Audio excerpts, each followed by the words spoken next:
Izinkan saya menyapa Ibu Jayanidu yang hadir pada malam hari ini juga. Tentu izinkan juga saya menyapa Bikuni Jungkai, Bikuni Murniwati, Kepala Wihara Dharma Suci, Kepala Wihara Dharma Suci, dan para biksu yang lain. Ibu, Bapak, dan saudara-saudara,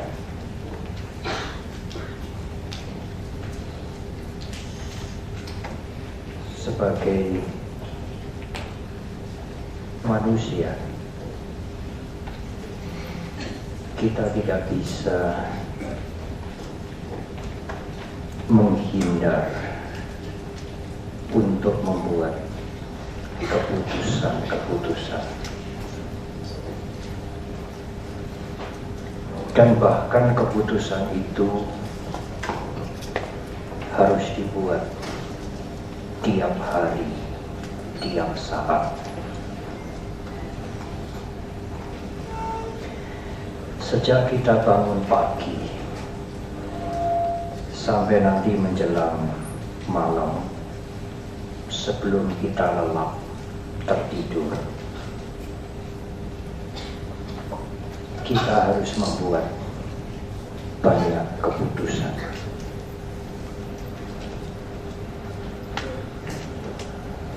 Apa yang harus kita kerjakan? Kemana hari ini kita akan pergi? Demikian juga keputusan-keputusan yang lebih besar. Kalau saya akan memiliki rumah, saya harus memiliki rumah di mana? Pekerjaan apa yang layak, yang sesuai untuk saya pilih? Demikian juga anak-anak, remaja. Kalau akan masuk ke sekolah, sekolah mana yang harus dipilih? Sampai kepada menu makanan ibu, bapak, dan saudara. Nanti malam akan makan apa? Itu pun keputusan yang harus diambil.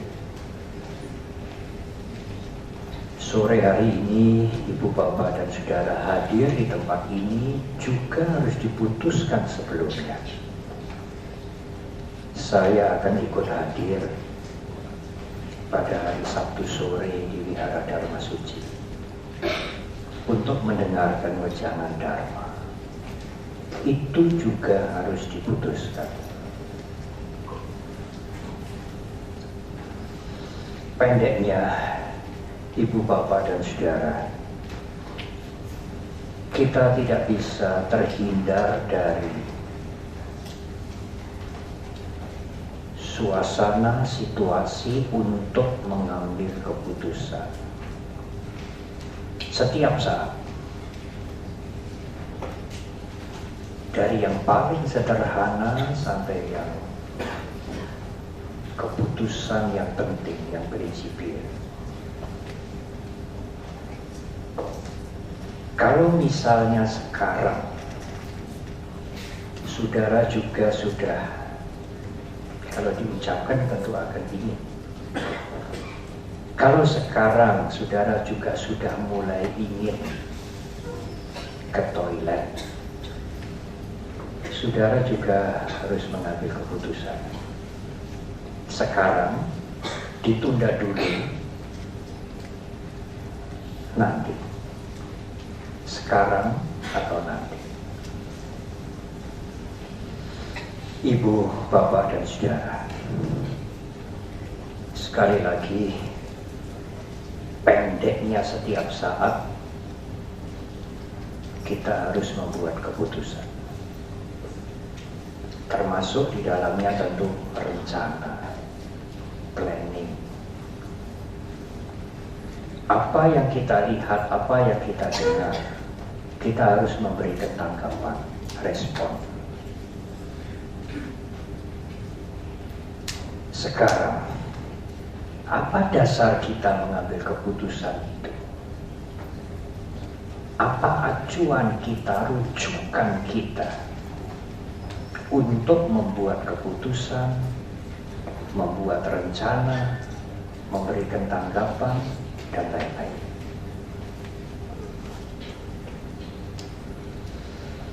Kalimat yang mungkin lebih keren, apa referensi kita? Apa pertimbangan yang kita pakai untuk membuat rencana, menyusun rencana, memberikan tanggapan, atau membuat keputusan? Ada 3 macam rujukan, 3 macam acuan, referensi. Rujukan yang pertama adalah keputusan itu diambil sepenuhnya oleh dirinya sendiri.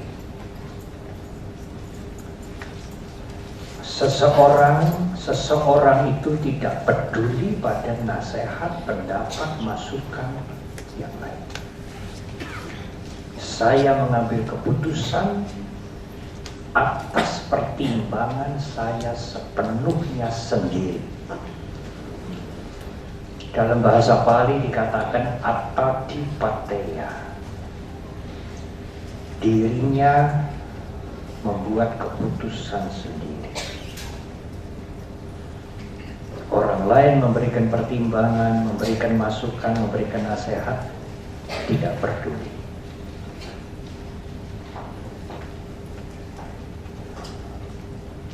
Masyarakat mengatakan bahwa orang ini sangat percaya diri. Tetapi ada yang lain mengatakan sangat percaya diri itu mirip dengan keras kepala. Dia tidak care pendapat orang lain, nasihat orang lain, masa bodoh. Peduli amat. Ini keputusan saya. Dia sangat percaya diri atau sangat keras kepala.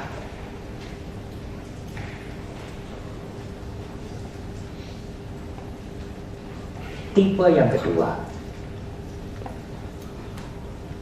rujukan yang kedua. Orang ini sebaliknya dari yang pertama. Sebelum mengambil keputusan, sebelum membuat rencana, sebelum menyatakan pendapat, dia mendengar masukan, mencari masukan, mencari bahan-bahan lebih dahulu. Baru dia membuat keputusan, baru dia menyatakan pendapat.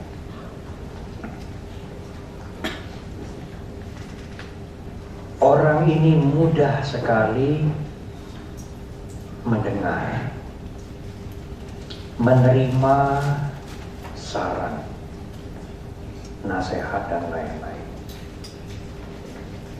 Masyarakat mengatakan, oh, orang ini sangat fleksibel. Dia bisa mengakomodir masukan-masukan, saran-saran, pandangan-pandangan yang diberikan oleh banyak orang. Dia tidak kaku, fleksibel. Tetapi fleksibel itu juga sering dikatakan sama itu dengan pelin-pelan. Sebentar begini, sebentar begitu, sebentar begitu, sebentar lagi berubah. Dalam bahasa Pali dikatakan loka dipateya. orang ini mendasarkan keputusannya, tindakannya atas kebiasaan pada umumnya. Umumnya bagaimana toh? Saya ikut umumnya sajalah, gitu ya.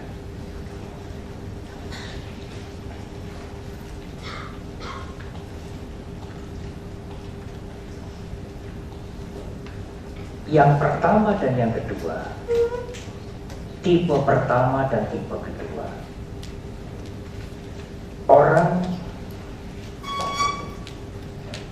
menggunakan pendapatnya sendiri sebagai dasar mengambil keputusan, atau menggunakan pendapat umum sebagai dasar keputusan. Bisa benar, tetapi juga bisa tidak benar.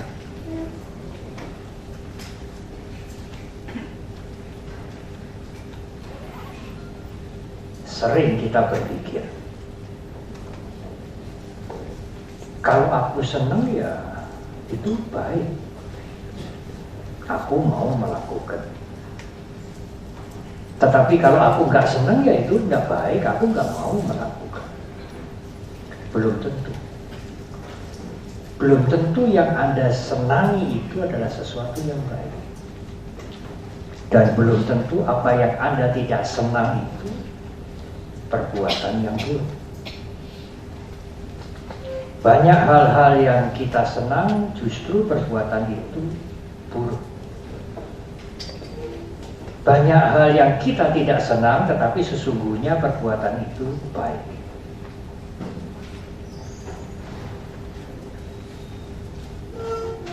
Kalau umat Buddha diminta atau dianjurkan untuk meditasi, sulit banget. Di Wihara Mendut setahun ada 2 atau 3 kali latihan meditasi dan tidak lama. Tidak sampai 1 minggu, tetapi Jumat sore dimulai, Minggu siang selesai. Sangat singkat. Pesertanya umat beragama lain nomor 1 jumlahnya. Nomor 2 juga umat beragama lain. Nomor 3 umat Buddha. Dan selalu begitu. Jarang umat Buddha menempati urutan kedua. Apalagi paling banyak nomor 1.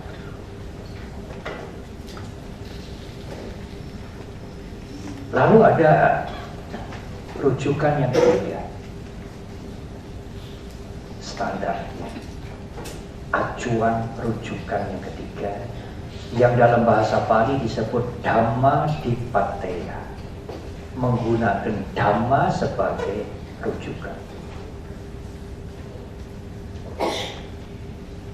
Kalau saudara membuat rencana apapun, yang sederhana, yang kecil, yang prinsipil, yang penting, memberikan tanggapan, memberikan respon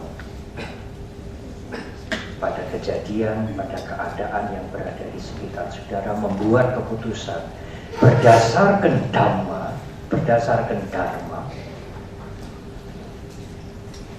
Rencana atau keputusan itu pasti benar.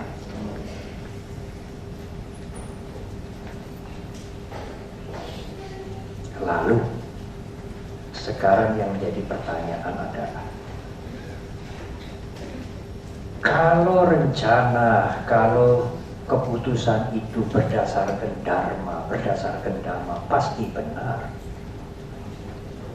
Apakah orang-orang, apakah masyarakat itu harus menjadi umat Buddha? Sehingga mengerti Dhamma, mengerti Dharma, sehingga keputusannya benar.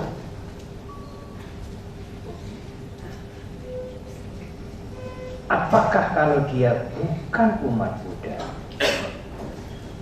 lalu bagaimana dia mengenal Dhamma, dia mengenal Dharma, sehingga dia bisa membuat keputusan dengan benar? Jadi, untuk membuat keputusan yang benar yang harus berdasarkan dhamma atau dharma itu, apakah seseorang harus menjadi umat Buddha? Tidak, saudara. Tidak. Lalu apakah yang dimaksud dengan mengambil keputusan berdasarkan dharma?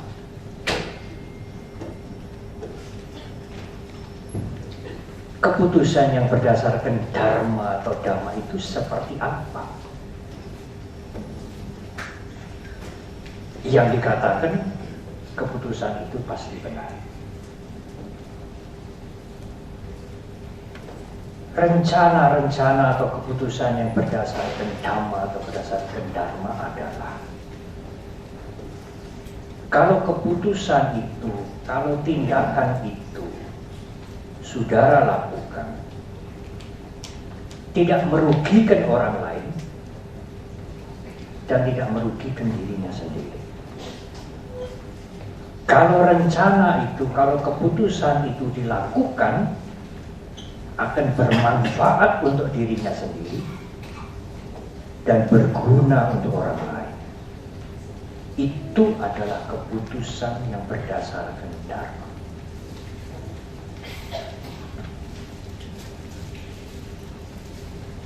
Jadi, ibu bapak dan saudara, sebelum membuat rencana ini atau itu, sekarang atau nanti, sebelum mengambil keputusan, sebelum memberikan tanggapan, cobalah berpikir dulu. Apa yang saya lakukan ini merugikan orang lain atau merugikan diri saya? Kalau hanya menguntungkan diri saya tetapi merugikan orang lain, itu bukan dharma. Tindakan-tindakan yang berdasarkan dhamma, berdasarkan dharma, haruslah memberikan manfaat pada dirinya sendiri dan berguna untuk orang lain.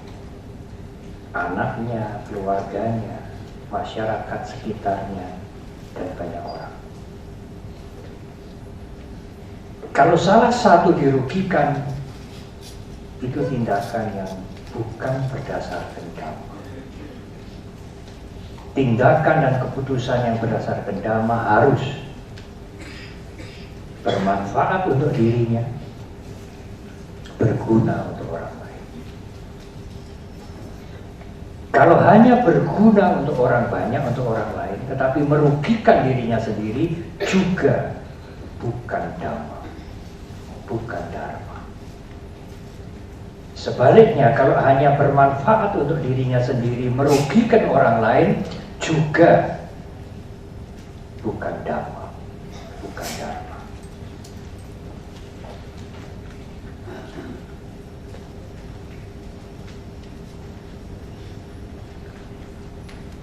Oleh karena itulah, ibu bapak dan saudara, berusahalah untuk tidak sembrono. Berpikir, menimbang. Tidak begitu saja, tidak spontan begitu saja. Apakah sikap saya, apakah tindakan saya ini berguna bagi kedua belah pihak, saya sendiri dan juga orang lain. Dan itulah kebajikan, itulah kebaikan yang terpuji. Tetapi, ibu bapak dan saudara, tetapi ada sesuatu yang sangat perlu untuk diperhatikan. Karena mudah sekali kita tergelincir. Memang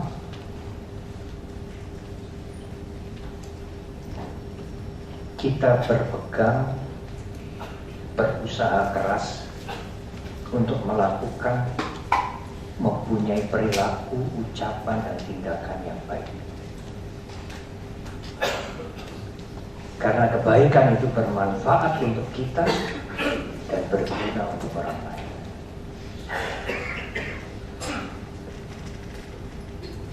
Tetapi bagaimana kalau saudara melihat orang-orang lain berbuat tidak baik? Aduh, sebel saya bantu, sengit saya.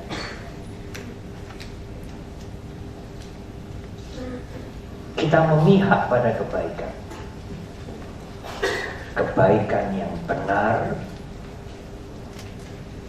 yang menguntungkan dan bermanfaat untuk orang lain, untuk diri kita, dan untuk orang lain. Tetapi berhati-hatilah kalau melihat orang-orang berbuat buruk.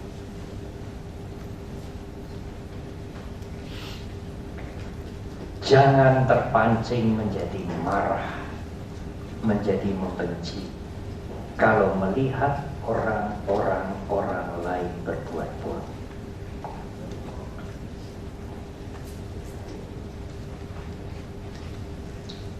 Saya tidak menggunakan kalimat yang filosofis, karena kalau menggunakan kalimat yang filosofis mungkin agak sulit untuk dipahami. Tetapi boleh saya singgung sedikit. Berbuat kebajikan, iya, tetapi tidak melekat pada kebajikan. Apa yang Bante maksudkan dengan tidak melekat pada kebajikan? Apa yang Bante maksudkan dengan melekat pada kebajikan? Seperti yang diuraikan di depan. Anda sangat memihak pada perbuatan yang bajik. Anda mempunyai komitmen yang kuat untuk melakukan hal-hal yang baik. Tetapi Anda sangat membenci kalau melihat orang berbuat tidak baik. Anda berbuat baik, ya, tetapi Anda melekat pada kebaikan. Contoh yang konkret. Ibu, bapak, dan saudara mempunyai karyawan. Sudah cukup lama, 10 tahun lebih. Karyawan ini sangat dipercaya. Jujur, sangat jujur. Bertanggung jawab, meskipun karyawan seperti keluarga sendiri. Anda menghargai dia, bahkan mencintai dia. Karena karyawan itu juga sejalan dengan prinsip yang Anda pegang. Lurus, jujur, iya, tidak. Tanggung jawab. Tetapi suatu hari karyawan yang sangat-sangat baik ini, yang sudah mengabdi 10 tahun lebih, sudah seperti saudara sendiri ini, mencuri.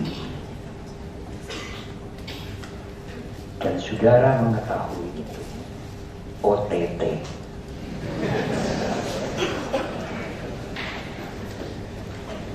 Saudara sangat-sangat marah sekali. Kebencian muncul luar biasa. Saudara lalu Facebook, WA, diumumkan kepada seluruh grupnya, orang ini sudah saya keluarkan dan jangan diterima sebagai pegawai. Saudara memotong orang ini sampai habis.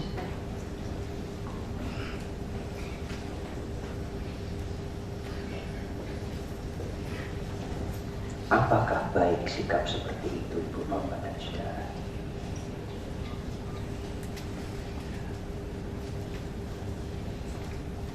Semua guru-guru dhamma, guru-guru agama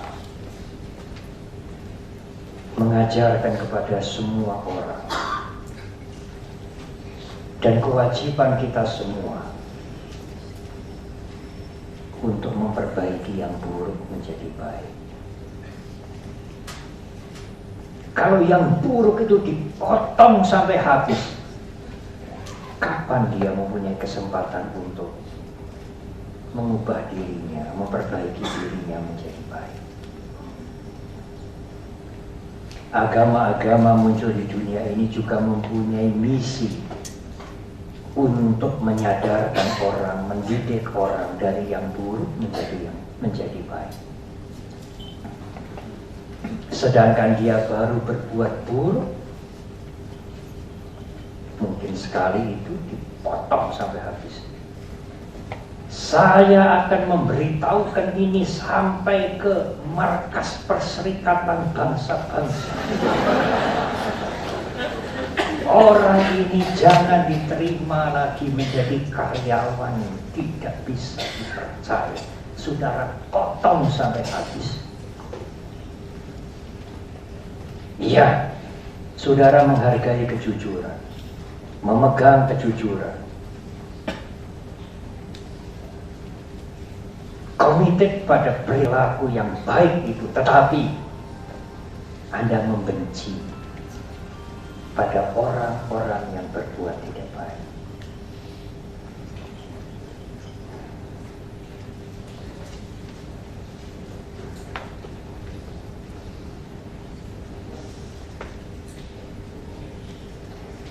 Banyak contoh untuk ini, Ibu, Bapak, dan Saudara. Ya, termasuk membela agama yang kita anggap agama Buddha. Anda sesuai dengan ajarannya. Anda mempunyai keyakinan terhadap ajaran Guru Agung Buddha Gotama. Tetapi bagaimana kalau ada orang menghina? Bagaimana kalau ada orang mencela? Bagaimana kalau ada orang yang mencemooh? Saudara harus berhati-hati. Tidak bijaksana dan sangat buruk kalau kita membela agama yang kita anut, agama Buddha, dengan melakukan perbuatan yang tercela.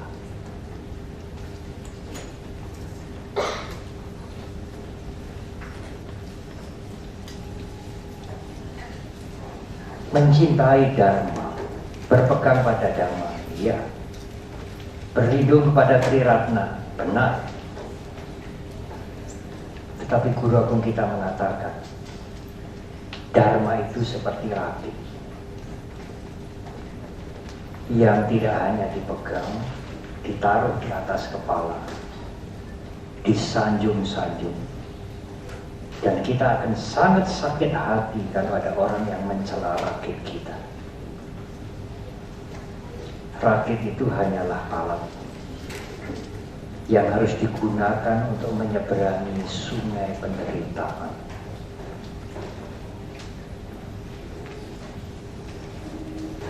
Kita memerlukan rakit itu.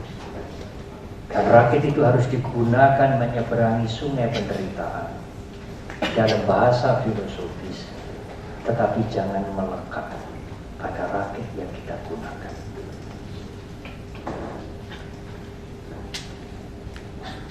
Lalu bagaimana supaya kita berbuat baik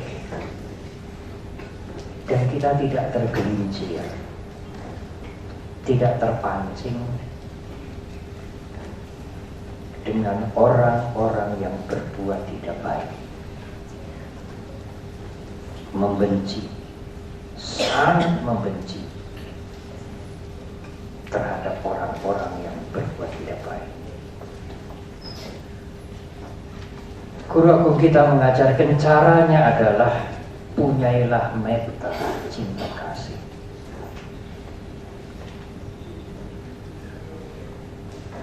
Yang hadir di tempat ini adalah sahabat kita. Metta itu mempunyai akar kata yang bersamaan dengan mita. Metta dalam bahasa Sanskerta maitri, yang mempunyai akar kata sama dengan mitra. Metta itu membuat mitra, membangun mitra, sahabat. Yang hadir di sini semua sahabat saya. Yang tidak hadir juga sahabat saya. Yang umat Buddha semua sahabat saya. Yang bukan umat Buddha juga sahabat saya. Pilkada yang kalah sahabat saya, tapi yang menang juga sahabat saya. Orang-orang baik sahabat saya. Orang-orang yang buruk juga sahabat saya. Manusia semuanya sahabat saya. Binatang juga sahabat saya. Makhluk yang tidak tampak juga sahabat saya. Kita menganggap semua makhluk adalah sahabat saya. Itulah meta. Kalau meta itu sudah muncul dalam batin saudara, dalam pikiran saudara, dalam hati ini, maka kalau sahabat-sahabat kita itu menderita, sudah tentu akan muncul rasa kasihan. Aduh, sahabat saya menderita, kasihan. Saya ingin menolong dia. Otomatis itu akan muncul kalau saudara menganggap dia sahabat saudara. Itulah karuna, welas asih, compassion, ingin menolong sahabat yang menderita. Tapi kalau saudara menganggap itu bukan sahabat saya, oh, dia ketangkap loh KPK loh, rasain syukur.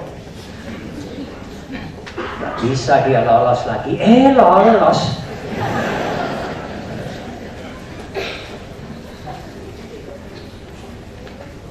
Tetapi kalau yang terkena KPK itu sekalipun, yang masuk bui itu sekalipun masuk bui, kita mengerti dia salah, dia masuk tahanan, tapi sahabat kita,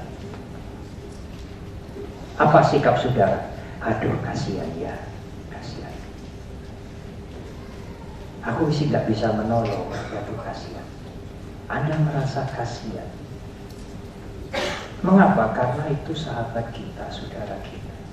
Meskipun Anda tidak bisa membela, tidak bisa menolong, tetapi aduh kasihan. Ya kalau bisa ya, nanti ada waktu saya mau menengoklah. Meskipun saya tidak bisa menolong perkaranya dia, kasihan saya. Karena ada meta. Mereka sahabat kita, dia sahabat kita.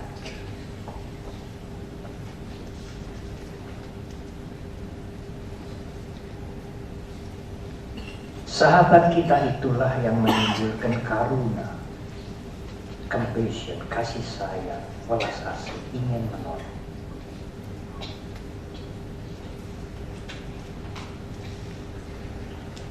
Kalau saudara naik kendaraan umum kemudian ada kecelakaan, ya, saudara melihat darahnya berjajaran. Tidak mungkin saudara berhenti dan memberikan uang, kemudian mengangkat yang kecelakaan itu membawa ke rumah sakit, tidak mungkin. Ini kendaraan umum. Apa yang saudara lakukan? Kalau ada meta, ada karuna, paling tidak saudara bisa berbuat baik dengan pikiran. Semoga yang kecelakaan itu lekas sembuh. Semoga dia bebas dari penderitaan.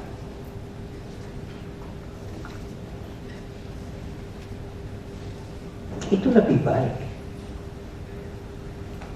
Anda tidak mengisi pikiran Anda dengan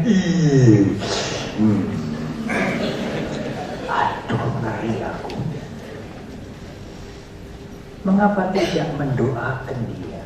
Mengapa tidak memunculkan pikiran yang positif? Mengapa tidak menggunakan karuna, kasih sayang, sekalipun hanya dengan pikiran?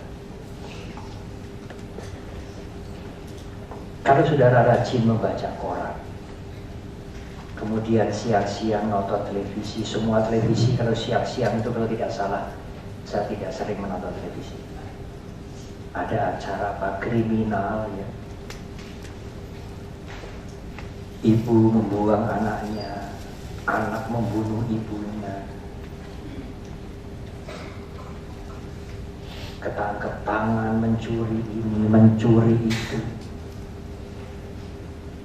Kalau saudara sering membaca itu, nonton televisi itu, bahasa Jawa mengatakan, oh saya gregetan saya. Timbul kebencian yang luar biasa.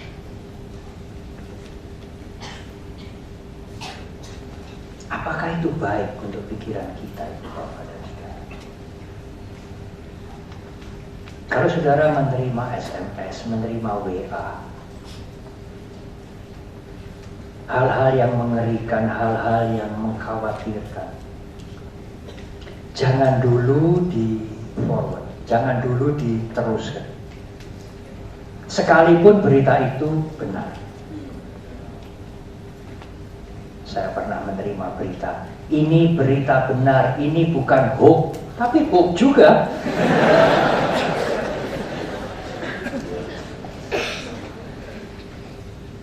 Kalau saya terpancing meneruskan kepada yang lain, oh ini bukan hoax, ini berita benar.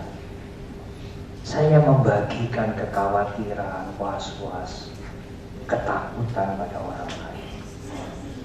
Apakah itu baik? Kalau Anda membaca koran, melihat orang-orang yang berbuat buruk, ya termasuk teroris segala macam, saudara bisa menggunakan pikiran yang lebih baik daripada membenci, marah, penasaran. Semogalah mereka-mereka itu sadar, kembali ke perilaku yang baik, yang benar.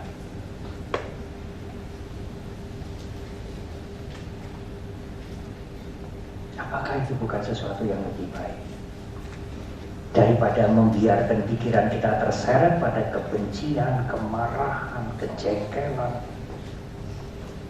Dan kita tidak bisa mengubah apa-apa dengan kemarahan, kejengkelan, kebencian. Waktu menonton televisi kita tidak bisa mengubah apa-apa. Kita merusak pikiran kita. Mereka yang berbuat jahat itu juga sahabat kita, bukan musuh kita, sahabat kita. Kita ingin mereka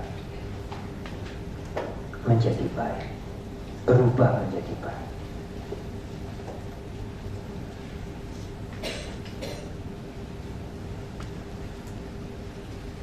Tidak senang pada perbuatan yang buruk, tidak senang pada kejahatan, iya, boleh.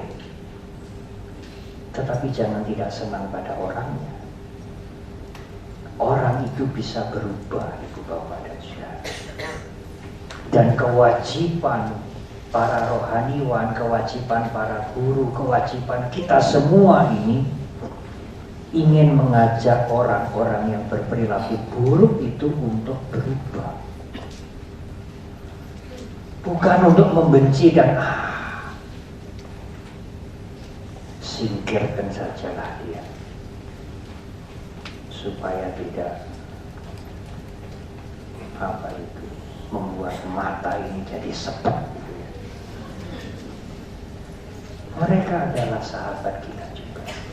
Mereka bisa berubah menjadi baik. Saudara ingat cerita guru agung, zaman guru agung kita, Anggulimala.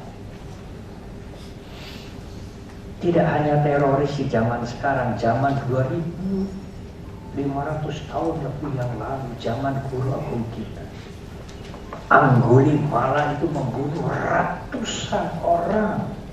Tidak hanya 10, 20, tidak hanya 100, 200 lebih. Konon dikatakan hampir mencapai 1000 orang. Hampir saja dia membunuh ibu kandungnya sendiri. Sang Buddha tidak membenci Anggulimala. Sang Buddha mengubah Anggulimala yang dalam tanda petik kejam, sangat kejam itu menjadi orang suci.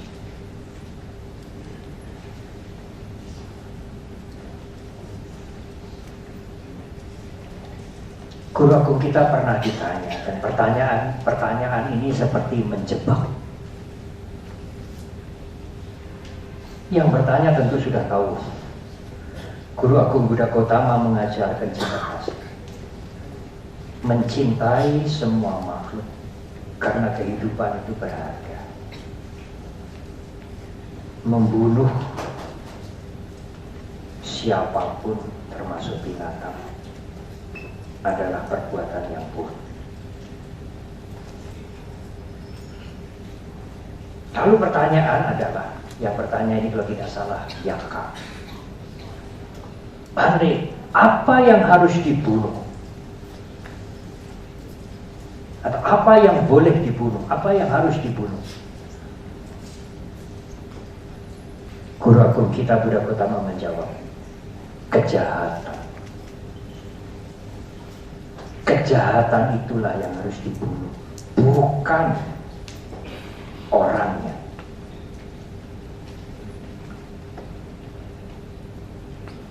Jadi kalau saudara membaca koran atau televisi, mereka-mereka yang diberitakan berbuat jahat, OTT segala macam, korupsi besar-besaran, berapa triliun ya, 5 triliun apa. Mengapa membenci? Kita mendoakan saja. Semoga mereka-mereka itu sadar. Semoga mereka menjadi baik. Tapi jangan mendoakan semoga KPK dibubarkan. Doanya bukan begitu. Aduh kasihan dia ya, semoga KPK dibubarkan. Semoga mereka menjadi baik. Mereka sadar akan perbuatannya dan mereka menjadi baik.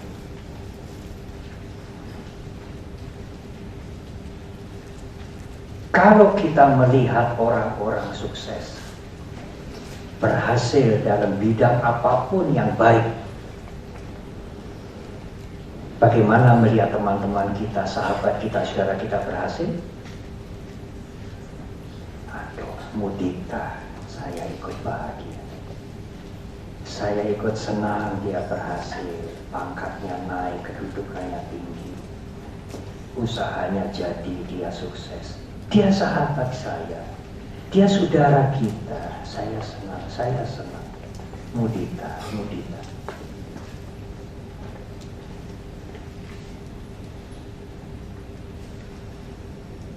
Kalau bukan sahabat Anda anggap dia musuh saya. Itu musuh saya. Dan dia sukses, dia berhasil, sulit untuk mudita. Kok bisa sukses ya? Jangan-jangan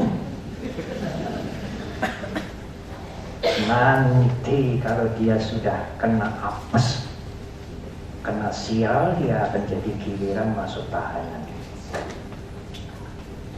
Dia sukses kan belum sial saja. Tetapi kalau yang sukses itu saudara kita, sahabat kita akan mudita. Saya senang dia berhasil, dia maju. Tetapi Bante, kalau yang kita anggap sebagai saudara, sebagai sahabat itu menggigit kita, bagaimana? Waktu saya kecil tinggal di desa ya, ada bahasa Mandarin yang agak kasar. Ya, kuping jak kuping.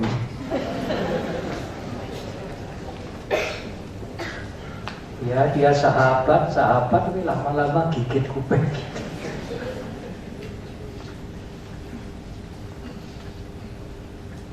Bagaimana kalau anjing itu menggigit saya, Pak?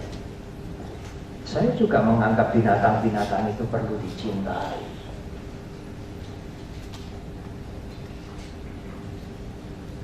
Saya memberikan makan. Saya tidak menyakiti dia, tapi suatu ketika dia menggigit saya. Kalau sahabat-sahabat atau saudara-saudara kita itu melukai kita, memfitnah kita, menggigit kita, menyulitkan kita, maka sekarang tiba waktunya memunculkan UPK.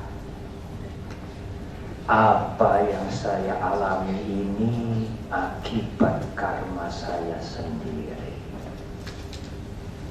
Tidak semata-mata karena orang itu. Kalau saya tidak mempunyai sebab karma, tentu peristiwa ini tidak akan datang pada saya. Tidak ada jawaban lain yang lebih benar.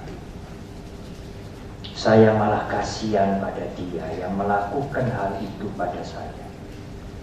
Karena kalau nanti karma dia berbuah, dia mungkin akan lebih menderita dari saya sekarang. Saya kasihan pada dia. UPK itu membentengi kita untuk tidak terjerumus membenci kepada orang lain atau makhluk lain. Ada huru-hara. Yang membuat huru-hara itu juga sesama manusia, saudara kita. Rumah kanan, rumah samping kanan, samping kiri selamat. Rumah kita hancur, dibalangi batu, hancur. Mengapa? Mengapa yang kanan kiri selamat? Ya, karmamu berbuah. Kalau karma tidak berbuah, batu tidak datang ke rumah kita, membuat berantakan semuanya ini. Tidak mungkin kejadian tidak ada sebabnya. Semua kejadian tentu ada sebabnya. Mereka yang melakukan begitu saja justru kasihan, sangat kasihan. Kalau nanti karma buruknya berbuah, mungkin dia akan lebih menderita dari yang saya alami sekarang. Tidak ada tempat bagi kita untuk membenci dia. Karena kehancuran rumah saudara juga akibat perbuatan saudara sendiri. Anda mau menyalahkan siapa? Kalau tidak ada karma buruk yang kita pernah lakukan, tentu akibat buruk tidak akan datang sekarang. Saudara boleh menyumpah-nyumpah, boleh marah-marah, boleh mencari pembenaran, boleh menganggap orang yang melakukan keburukan itu seperti binatang. Semuanya itu tidak ada gunanya. Karena akibat yang Anda alami adalah akibat perbuatan Anda sendiri yang sudah pernah Anda lakukan. Kalau tidak, tidak mungkin. Sang Buddha pernah mengatakan tidak mungkin dan tidak akan pernah terjadi keburukan berbuah kebahagiaan. Tidak akan pernah terjadi. Tidak mungkin dan tidak akan pernah terjadi kebaikan berakibat penderitaan. Tidak pernah terjadi. Keburukan selalu berakibat penderitaan. Kebaikan selalu berbuah kebahagiaan.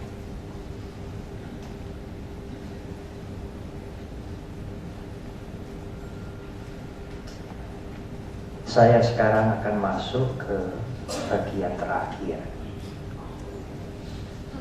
Sudah hampir 1 jam.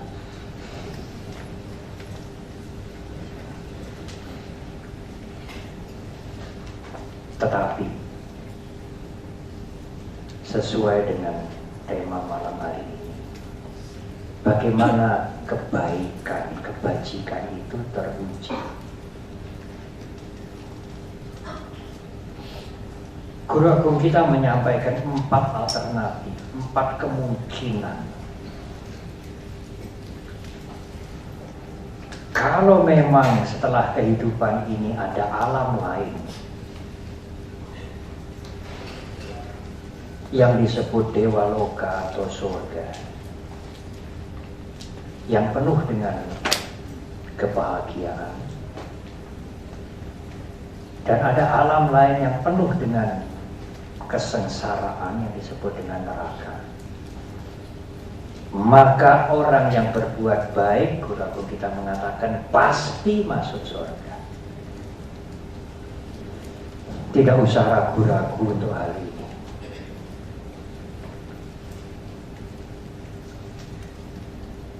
Alternatif yang kedua,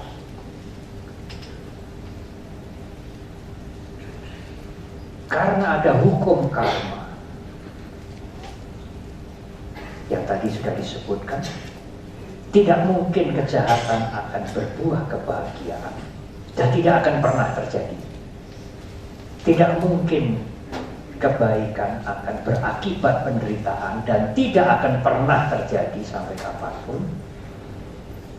Kebaikan selalu berbuah kebahagiaan, kejahatan selalu berakibat penderitaan. Maka orang yang berbuat baik akan memetik kebahagiaan. Pasti. Anda tidak usah ragu-ragu untuk itu. Termasuk kebaikan yang kecil sekalipun. Memberikan makan pada seekor kucing, pada seekor anjing, pada ikan-ikan. Itu juga perbuatan baik. Ada nilainya bukan nol. Untuk binatang kita tidak bisa memberikan pakaian, tidak bisa memberikan pendidikan, tidak bisa memberikan khotbah ceramah. Untuk binatang utamanya kita hanya bisa memberikan makan. Dan itu adalah termasuk perbuatan baik. Yang ketiga, kalau seandainya setelah kematian ini tidak ada alam lain, tidak ada kehidupan selanjutnya, tidak ada tumimba lahir atau reinkarnasi, setelah kematian ya habis. Sang Buddha mengatakan, orang yang berbuat baik akan bahagia sekarang. Sebetulnya kalau Anda bisa menolong, bisa membantu, punya perilaku yang baik, itu sudah bahagia. Tidak usah menunggu kapan ya buahnya. Anda bisa melakukan yang baik, membantu yang menderita, memberi, itu sudah bahagia, sangat bahagia. Apa dibalik? Saudara bahagia kalau dibantu.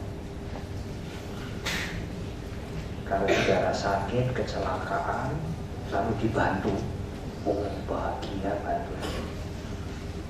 Pilih mana? Bahagia karena sengsara, karena sakit dibantu, atau bahagia karena bisa menolong, bisa membantu.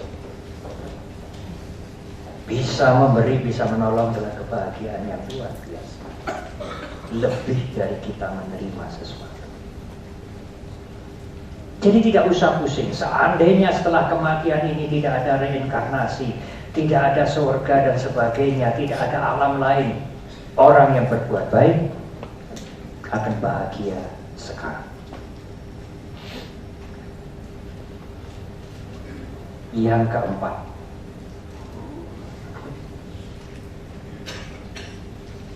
iya kalau ada hukum karma tadi. Kalau tidak ada hukum karma bagaimana?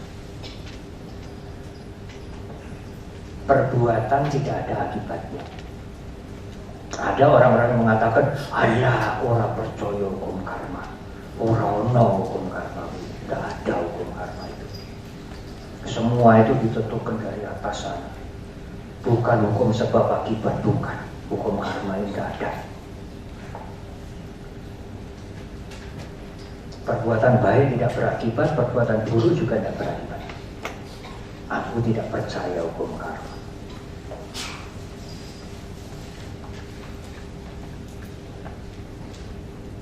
Seandainya tidak ada hukum karma, seandainya,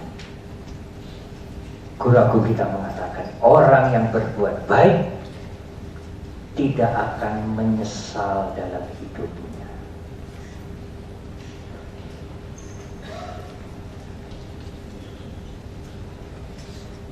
Loh Bante, tetapi ada loh Bante, orang yang berbuat buruk tidak menyesal itu ya ada. Karena dia tidak percaya hukum karma. Kalau orang berbuat buruk tidak menyesal, saudara, ini sudah tidak waras. Contohnya,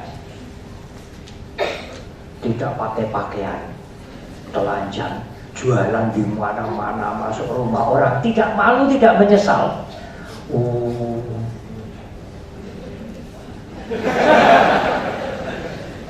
Orang ini sudah berubah. Bahasa Jawa mengatakan wes owah. Sudah bukan manusia yang wajar. Seandainya tidak ada hukum sebab akibat, orang yang berbuat baik tidak akan menyesali hidupnya sekarang.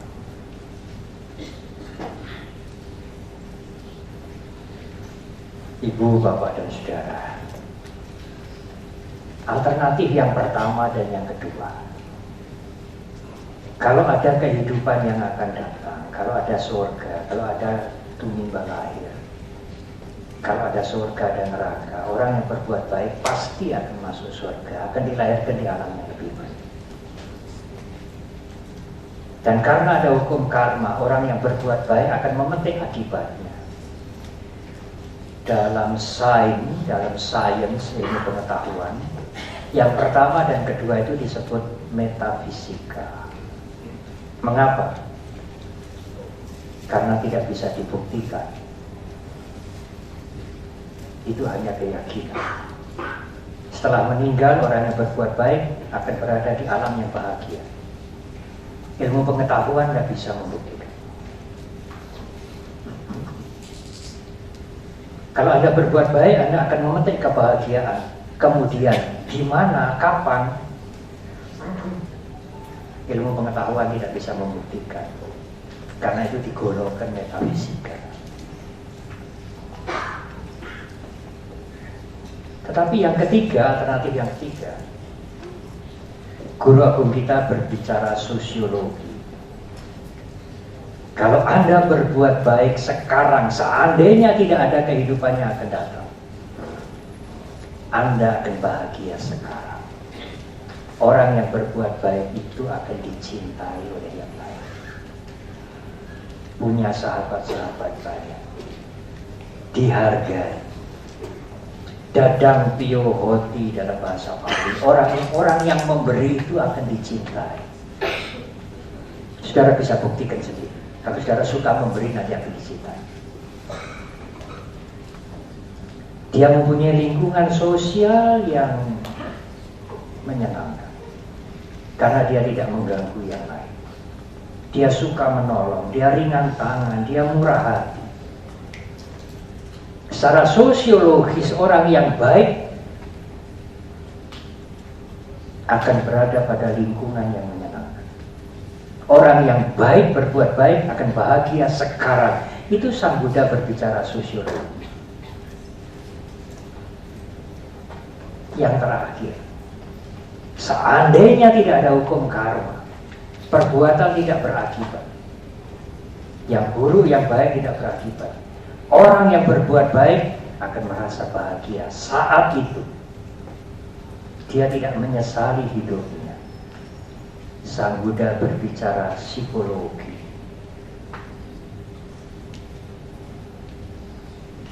Dalam dunia psikologi, kalau Anda berbuat baik, berpikir positif, saat itu Anda akan bahagia. Anda tidak menyesali diri Anda sendiri. Tidak usah mencari dan menunggu kapan akibatnya. Pada saat Anda melakukan kebaikan, Anda akan merasakan hidup Anda berharga. Kecuali orang yang tidak waras. Yang keempat itu Sang Buddha berbicara psikologi. Dari empat kemungkinan ini, empat alternatif ini, atau empat kemungkinan ini, empat kondisi seandainya ini, kebajikan teruji. Tidak ada pilihan lain selain berbuat baik. Perbuatan yang tidak merugikan orang lain, tidak merugikan dirinya sendiri. Perbuatan yang berguna bagi dirinya sendiri dan juga bermanfaat, berguna bagi orang lain. Apakah ada alam lain atau tidak? Apakah ada hukum karma atau tidak? Apakah hidup ini hanya sekali atau ada kelahiran kembali? Apakah perbuatan ada akibatnya atau tidak? Tidak persoalan. Melakukan kebaikan adalah kebahagiaan. Melakukan kebaikan adalah satu-satunya pilihan kita. Kebaikan yang tidak merugikan orang lain, tidak merugikan diri kita sendiri. Kebaikan yang bermanfaat bagi diri kita dan juga berguna bagi orang lain. Marilah kita berbuat baik. Terima kasih.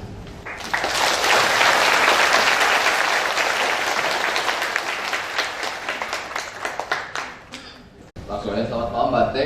Tadi Bante kan sudah memaparkan dengan baik mengenai kebajikan yang terpuji dan teruji, terutama kepada orang lain, dan saya juga udah paham bahwa akibatnya selain untuk orang lain itu juga untuk kita sendiri.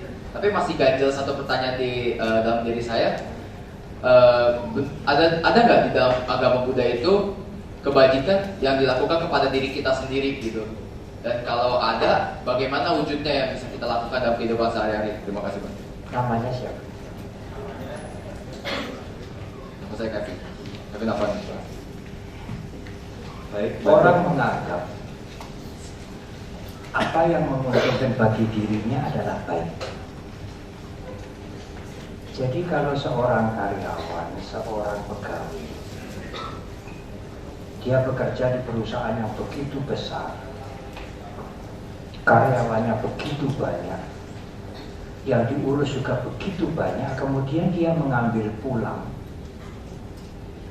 yang sebetulnya tidak diberikan kepada dia, tapi dia menganggap perusahaan tidak akan bangkrut kok kalau saya ambil seperti ini, lalu dia bawa pulang. Sepertinya tidak merugikan perusahaan, dan yang jelas menguntungkan dirinya sendiri. Itu bukan kebaikan. Karena kalau kebaikan yang sebenarnya, kebaikan selalu bermata dua. Bermanfaat untuk dirinya dan berguna untuk orang lain. Kalau sebagai karyawan dia jujur, meskipun ada kesempatan dia tidak mengambil, dia mendapatkan gaji yang sesuai dan dia mendidik pikirannya untuk tidak membiasakan berbuat buruk. Kejujuran itu berguna bagi dia dan berguna bagi perusahaan, bagi tempat di mana dia bekerja. Sebaliknya, kejahatan selalu bermata dua, merugikan dirinya sendiri dan merugikan orang lain. Ya paling gampang kalau Anda membunuh, ya hanya binatang, tetapi kebiasaan membunuh dan Anda menganggap membunuh tidak apa-apa, itu berbahaya bagi pikiran Anda. Dan makhluk itu mati akibat perbuatan Anda. Jadi kebaikan yang sebenarnya kebaikan menurut Dhamma adalah kebaikan yang bermata dua. Kebaikan yang bermanfaat ganda untuk kita dan untuk orang lain. Kalau sampai hanya menguntungkan kita, itu tidak bisa disebut kebaikan. Kebaikan menurut pandangan umum bisa terjadi. Suara orang banyak itulah yang saya ikut, itu mesti benar, belum tentu. Kalau ada 10 orang, 8 orang mengatakan bunuh dia, oh ini suara terbanyak, saya harus ikut. Apakah itu kebaikan? Demokrasi needs wisdom. Demokrasi itu membutuhkan kebijaksanaan. Bukan suara orang banyak itu, itulah yang benar, kita harus ikut. Nanti dulu. Atau mungkin pendapatnya sendiri-sendiri. Dia mengganggu saya, lenyapkan aja. Kalau dia dilenyapkan, nyamanlah hidup saya. Menguntungkan bagi diri sendiri, menghancurkan orang lain. Dirinya menganggap itu baik untuk saya, tapi itu bukan kebaikan kamu. Atadipateya. Itu suara banyak orang, saya ikut suara banyak orang. Iya. Tapi suara mayoritas itu, suara banyak orang itu belum tentu baik. Dhammadipatteya, itulah kebaikan. Yang pasti tidak merugikan orang lain, tidak merugikan diri kita sendiri, bermanfaat untuk kita dan berguna untuk orang lain. Sebenarnya saudara Kevin, hukum karma itu tidak menuntut pengakuan. Orang mengakui hukum karma ada atau tidak soal. Aku orang percaya, aku gak percaya lah hukum karma itu tidak ada. Itu kan hanya ajarannya agama Buddha. Aku gak percaya hukum karma itu. Ya hidup ini ada yang menentukan. Bukan karena sebabnya perbuatan kita, aku tidak percaya. Tidak soal. Hukum karma tidak menuntut pengakuan, tetapi hukum karma itu akan jalan dengan sendirinya, sesuai dengan hukum itu. Anda mempercayai atau tidak mempercayai, kebaikan akan berbuah kebaikan. Anda percaya atau tidak percaya, keburukan yang Anda lakukan akan berakibat keburukan juga. Ini api lilin. Aku tidak percaya kok kalau api itu panas. Tidak soal. Anda tidak usah percaya api itu panas. Anda tidak mau percaya juga tidak soal. Tapi kalau Anda memasukkan jari Anda ke api itu, oh, panas betul. Karena ya memang itu sifat api itu panas. Ada hukum yang universal bahwa perbuatan kita itu berakibat. Dan akibat itu konsekuensinya ada pada kita sendiri. Anda boleh percaya, boleh tidak percaya. Anda boleh percaya api lilin itu panas, boleh tidak percaya api lilin itu panas. Tapi api lilin itu tetap panas. Ada orang memperbaiki listrik belum selesai di bawah situ. Dan sudah waktunya makan siang. Dia tinggalkan kabel itu. Lalu ada anak kecil, umur 3 tahun atau 4 tahun. Dia pegang-pegang kabel itu. Oh, dia kena stroke. Orang tuanya tidak bisa mengatakan, aduh dia kan masih kecil toh. Masa listrik gak kasihan sama anak kecil? Tidak ada masalah itu. Hukum alam adalah hukum alam. Dia berlaku universal untuk siapa saja. Siapapun, termasuk para dewa, makhluk yang tidak tampak, binatang, umat Buddha maupun yang bukan umat Buddha, semua makhluk akan masuk dalam ruang lingkup, dalam lingkup kekuasaan hukum karma. Semua perbuatan berakibat. Kama wipaka. Kama wipaka sadha. Kita mempunyai keyakinan bahwa semua perbuatan berakibat. Yang baik berakibat kebaikan, yang buruk berakibat keburukan.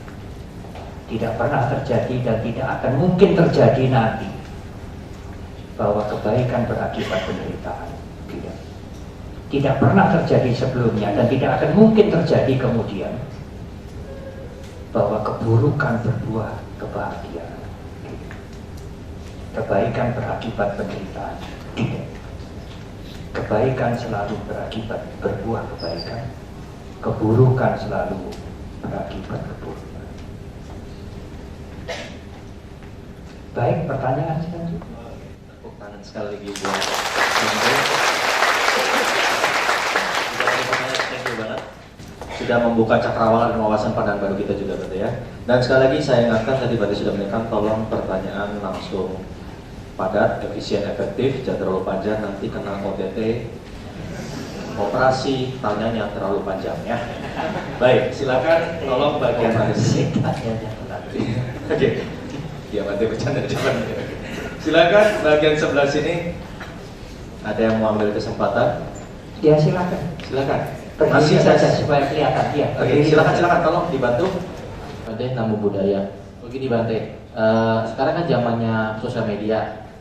Kemudian saya pernah terima sosial media mengenai penjelekan agama Buddha, menjelekkan agama Buddha, dengan mengatakan agama Buddha itu suka membunuh, begitulah. Yang ingin saya tanyakan, apa tanggapan kita? Apakah kita membiarkannya saja, atau kita membalasnya, mengatakan yang baik, atau bagaimana Bante? Kalau kita diamin berarti benar dong menurut orang gitu. Karena omongannya makin lama makin panjang dan selalu memojokkan ke agama kita. Demikian Bante, terima kasih. Baik.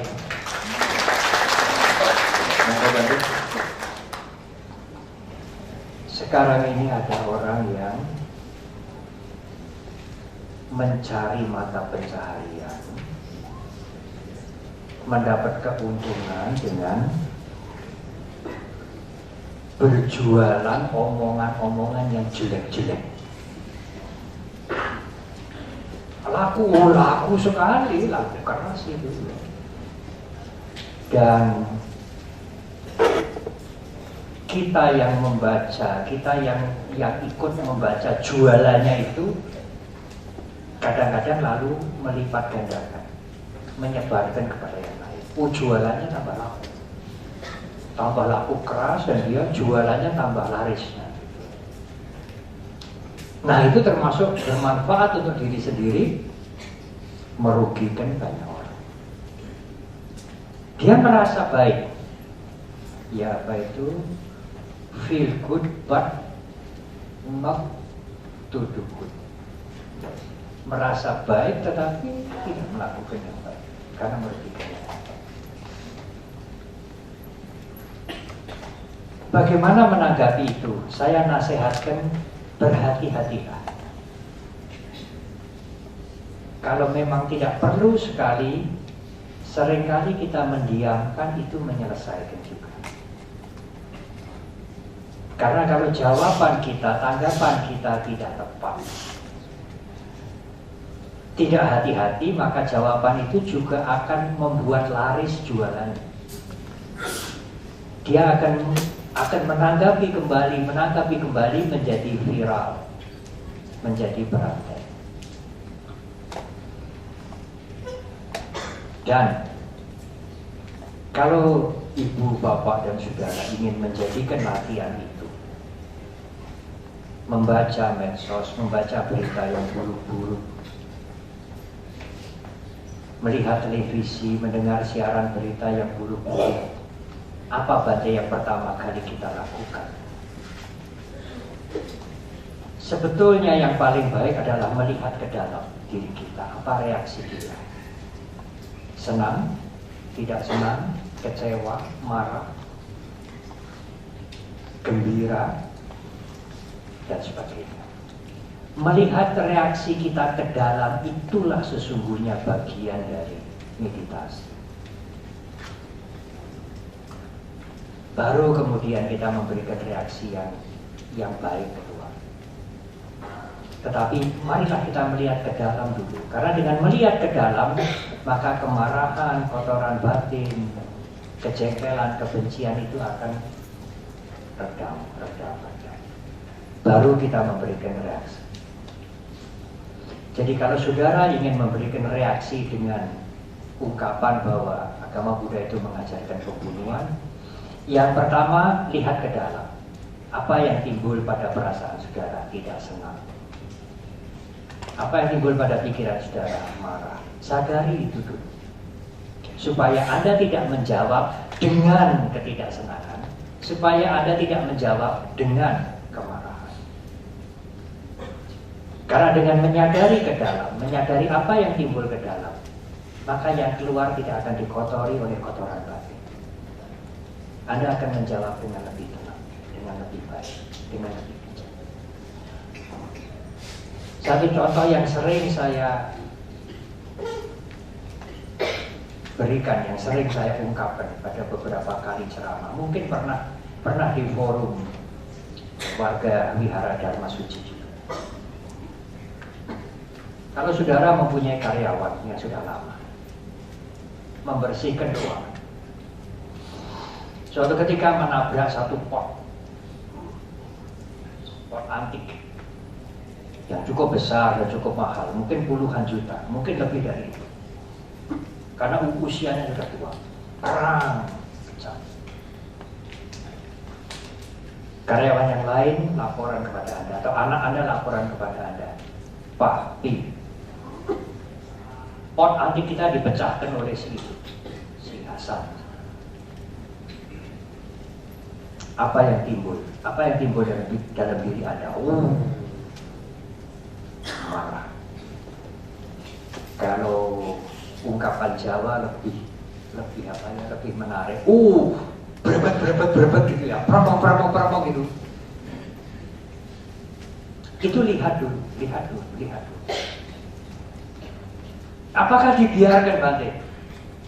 Tidak dibiarkan. Apakah tidak harus dinasehati? Dinasehati. Tapi lihat dulu ke dalam. Lihat dulu ke dalam.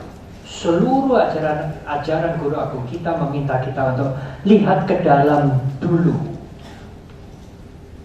Dengan melihat ke dalam, maka kemarahan, kejengkelan, kekecewaan itu akan menurun. Iyalah, keramik yang memang bisa pecah. Mau apa lagi? Kalau sudah pecah mau bagaimana? Setelah kemarahan itu mereda, baru dipanggil orang itu. Kamu bekerja di sini sudah lama, hati-hatilah. Itu tidak murah biayanya. Kamu digaji sampai mati, lahir kembali digaji lagi, belum bisa menukar pot itu.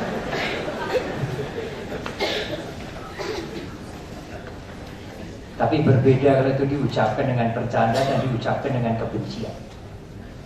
Karena marah. Melihat dulu ke dalam ini, baru memberikan nasihat kedua.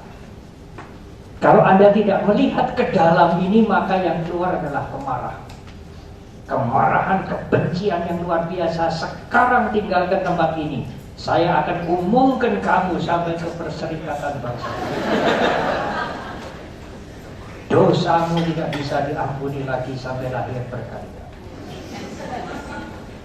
Kemarahan itu muncul karena kebencian, karena kotoran batin tidak diredam.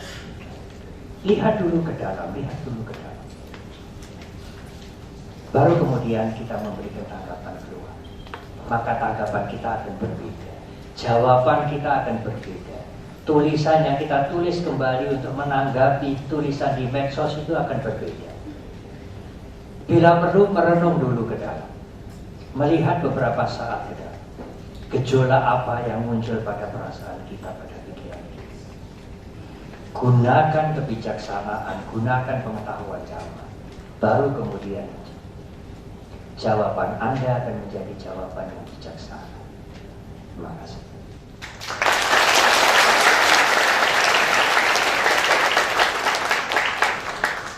Oke, sudah ada yang ketiga.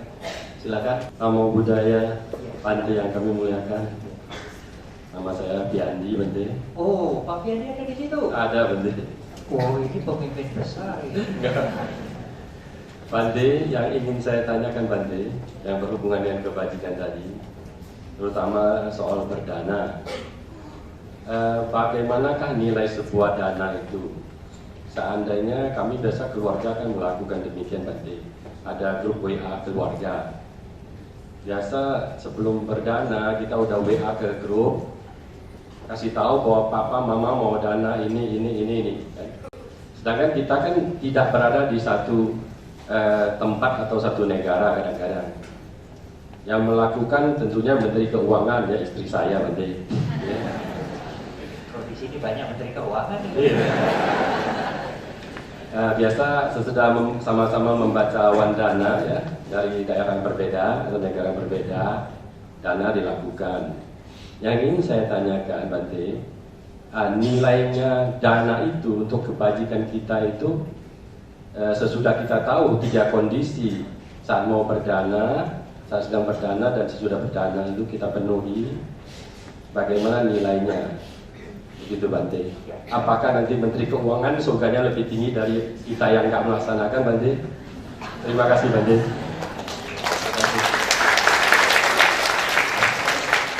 Baik Bante, baik. Pertanyaan yang sangat baik.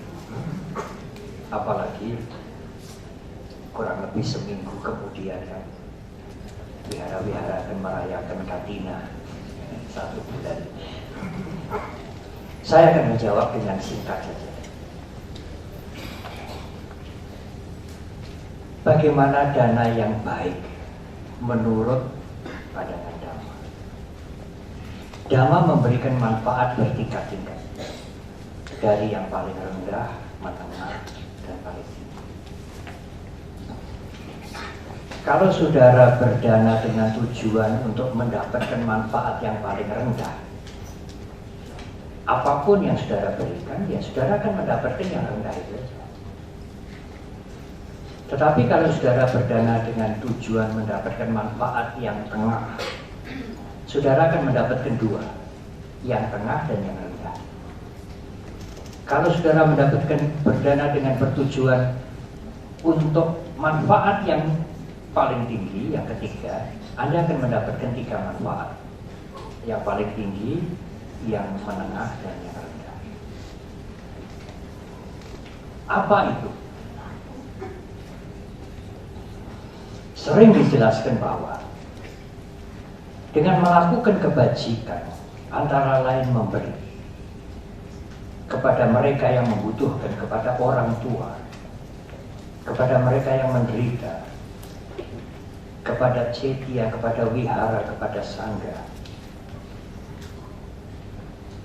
apapun yang diinginkan akan tercapai. Di dalam didikannya Sutta, suara merdu, kemolekan, keceritaan, ini Menteri Keuangan mesti senang. Pengikut, apalagi nanti tahun depan ada pemilu kada, ada pilpres, ya. Sukalah berdana, nanti akan dapat pengikut yang banyak. Kekuasaan di alam dewa dan sebagainya, fisik yang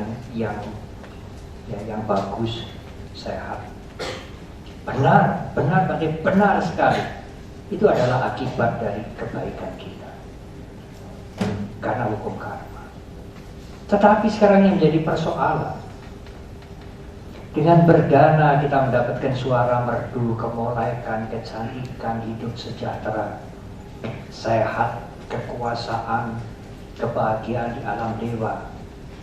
Yang menjadi pertanyaan adalah, benar Bante, benar saudara, benar sekali, tetapi apakah sejahtera itu kekal?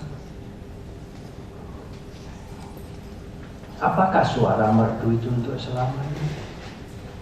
Apakah kecantikan itu untuk selamanya? Apakah kekuasaan itu untuk selamanya? Apakah sehat itu untuk selamanya? Tidak. Sekalipun Anda berbuat baik, sangat baik, dan memetik akibat yang baik, yang disebut kebahagiaan, apakah kebahagiaan itu kekal? Orang baik pun akan mengalami perubahan, menjadi tua, sakit, apalagi keriput-keriput, dan akhirnya kematian akan menjemput. Sudahkah Anda siap? Ya, kebaikan memberikan kesejahteraan. Ya, kebaikan membuat kita tidak akan miskin. Ya, kebaikan Berdana memberikan kita kesejahteraan, tetapi apakah selamanya? Ya, berdana memberikan kita kedudukan, kekuasaan, kewibawaan, apakah selamanya? Ya, suka berdana membuat kita sehat, apalagi berdana obat-obatan, apakah sehat selamanya? Apakah Anda tidak akan pernah mengalami sakit? Kegagalan, menghadapi perubahan? Apakah Anda sudah siap? Kalau Anda tidak siap, Anda akan kecewa. Untuk siap itu berdanalah dengan tujuan yang tertinggi. Tidak sekadar saya berdana supaya sejahtera, ekonominya lancar, ya tidak kekurangan, badan sehat, pemilu kada menang, usahanya maju terus. Tidak sekadar itu. Ada tujuan berdana yang lebih tinggi, yaitu saya berdana untuk mengurangi kotoran-kotoran batin. Karena kotoran batin itulah yang membuat kita menderita. Keserakahan, iri hati, kemarahan, kejengkelan, benci, dendam, itulah yang membuat kita menderita. Kita menderita bukan karena hanya kurang materi. Apakah kalau materi cukup kita sudah tidak menderita? Tidak. Kita menderita bukan hanya karena sakit. Apakah kalau kita sehat kita betul-betul tidak menderita? Tidak. Yang membakar-bakar membuat kita menderita itu yang di dalam itu. Keserakahan, iri hati, kebencian, dendam, kemarahan, kejengkelan. Nah, itu harus dikurangi. Saya berdana, saya ingin melepaskan supaya kotoran batin saya bersih. Berdanalah dengan tujuan yang paling tinggi. Lalu bagaimana batin kesejahteraan? Lalu bagaimana batin apa itu sehat? Apakah itu ya otomatis kita dapat otomatis. Tidak usah itu dipikir. Ada satu medsos yang menjebak kita. Urusan berdana ini. Menarik sekali. Saya yakin kalau yang lain yang tidak mengerti ajaran guru agung kita agak mendalam bisa ternakam. Kalau saudara berdana 4 hal atau 4 macam. Pamrihnya 4. Keinginannya 4, ingin ini. 4 dibagi 4 dapatnya berapa? Hanya dapat 1, nggak akan dapat 4. Kalau saudara berdana 4, pamrihnya 2, keinginannya hanya 2. Berdananya 4, keinginannya 2, dapatnya berapa? 2. Kalau saudara berdana 4, keinginannya hanya 1 saja, saudara dapat berapa? 4. Kalau saudara berdana 4, tidak punya keinginan sama sekali, tulus, 4 dibagi 0, dapatnya berapa? 3 terbatas. Bagus banget.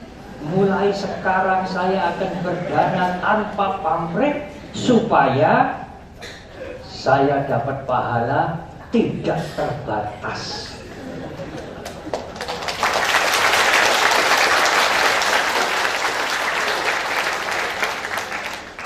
Kenapa tepuk tangan?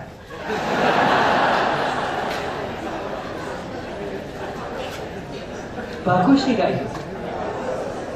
Sangat tidak bagus.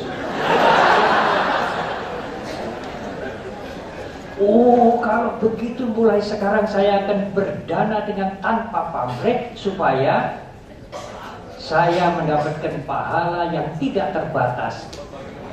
Itu keserakahannya tidak terbatas.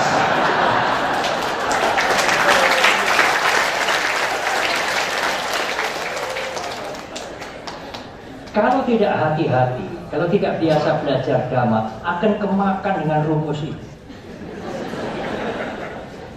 Iya, kalau saya berdana 4, pamrihnya 4, hanya dapat 1. Kalau saya berdana 4, permintaannya 2, hanya dapat 2. Kalau saya berdana 4, tapi mintanya hanya 1, dapat 4. Kalau saya hanya berdana untuk menolong, membantu tanpa pamrih, saya akan mendapatkan tanpa batas. Keserakahannya tanpa batas. Lalu bagaimana Pak Dek? Bagaimana untuk berdana yang baik? Apalagi saya sudah mendengar rumus ini. Begitu saya mau berdana, ini nanti kalau tanpa pamrih, Pak Dek mengatakan keserakahannya tanpa batas. Sudah mendengar, Anda semalam ini sudah mendengar.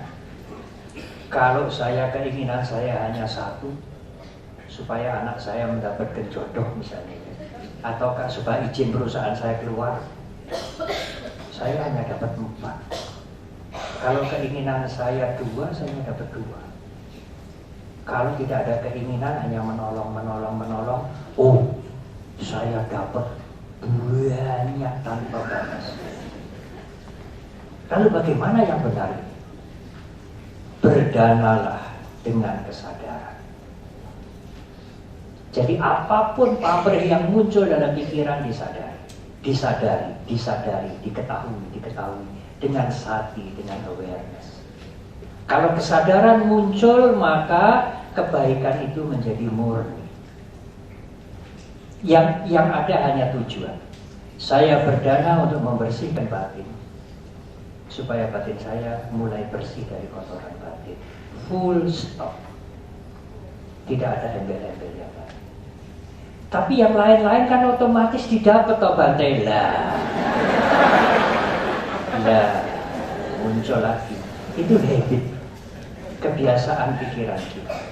Oleh karena itu, ajaran Guru Agung kita adalah mendidik pikiran kita. Berdana adalah untuk mendidik pikiran kita. Belajar melepas. Karena pikiran itu hanya mempunyai kebiasaan mendapatkan, mencari, mendapatkan.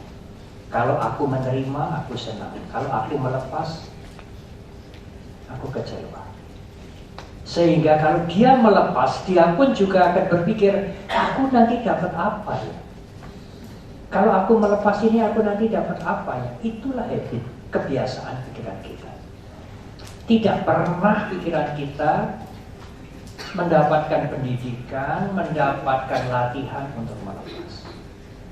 Karena pada saat kita melepas, kita akan mulai bahagia.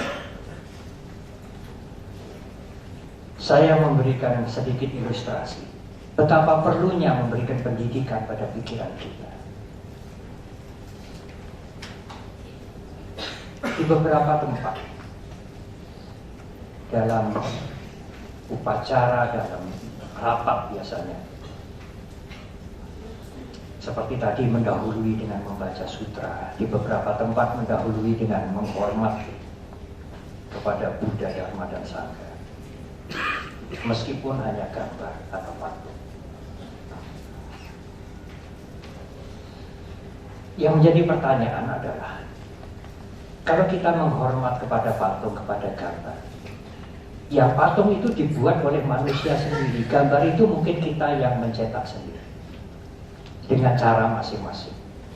Ya, dengan bahasa Bali, Araham sama Sambuddho Bhagawa dan Om. Atau sampai bersujud. Apakah Sang Buddha tahu? Apakah Sang Buddha datang ke gambar itu, kemudian memberikan berkah? Oh ya, aku tahu semuanya datang, semuanya akan dapat berkah. Tidak. Lalu apa gunanya kita menghormat? Apa gunanya kita bersujud? Untuk mendidik pikiran kita, mengisi pikiran kita dengan kebaikan. Sama seperti kita bertemu dengan orang tua, dengan guru kita. Pagi-pagi, selamat pagi Pak. Apa gunanya? Apakah dengan mengucapkan selamat pagi Pak, guru itu menjadi lebih selamat? Apa dengan mengucapkan selamat pagi Pak, Supaya saya dilihat sebagai murid yang baik, supaya nanti kalau ada salah-salah sedikit dimaafkan dan saya mendapatkan nilai yang baik. Oh, itu kasar sekali Bapak Ibu. Lalu apa gunanya selamat pagi Pak? Mendidik pikiran anak itu, mendidik pikiran kita untuk rendah hati. Orang yang mau menundukkan kepala, mau menghormat selamat pagi Pak, akunya, egonya akan berkurang. Tidak ada kebencian saat itu, tidak ada kemarahan saat itu, tidak ada keserakahan saat itu. Semoga semua makhluk berbahagia. Saat kita mengucapkan semoga semua makhluk berbahagia, itu mendidik pikiran kita. Tidak ada keakuan di situ. Kebahagiaan itu bukan untuk saya. Semoga semua makhluk berbahagia. Keakuan itu akan menurun. Pada saat kita mengucapkan semoga semua makhluk berbahagia, tidak ada kebencian di sana. Tidak ada keserakahan di sana. Sebab kalau kita ditanya, Bante, kalau umat Buddha berdoa semoga semua makhluk berbahagia, kapan itu Bante semoga semua makhluk semuanya jadi bahagia itu kapan? Kapan? Itu tidak real, itu tidak akan tercapai sampai kapanpun. Benar. Tetapi dengan mengucapkan semoga semua makhluk berbahagia, sangat banyak mendidik pada pikiran kita. Menurunkan keakuan, menurunkan ego, tidak ada kebencian, tidak ada keserakahan, tidak ada kemarahan. Saat Anda mengucapkan semoga semua makhluk berbahagia, saat Anda mengucapkan selamat pagi Pak, kalau kita lihat secara filosofis, gurunya mengatakan sudah tahu kalau ini pagi, sudah tahu kalau selamat. Kalau nggak selamat kita berdua nggak akan ketemu. Buat apa mengucapkan selamat pagi? Buat apa? Buat apa mengucapkan selamat pagi? Kalau tidak selamat kita nggak akan bertemu berdua. Selamat pagi ya sudah tahu, kita semua tahu kalau ini pagi, ini bukan malam. Seperti tidak ada gunanya. Tapi selamat pagi itu akan berguna untuk yang mengucapkan sendiri. Berdana, bermanfaat bagi yang menerima, bagi yang menderita, bagi yang terkena bencana, bagi yang perlu mendapatkan bantuan. Iya. Tapi manfaat yang paling besar juga pada orang yang berdana. Kalau dia memberikan dengan pengertian yang benar. Berdana untuk tujuan yang tertinggi. Saya berdana untuk membersihkan batin saya. Saya berdana supaya kotoran-kotoran batin saya berkurang. Berdanalah dengan kesadaran. Berdanalah dengan tujuan yang tertinggi. Itu berdana yang baik.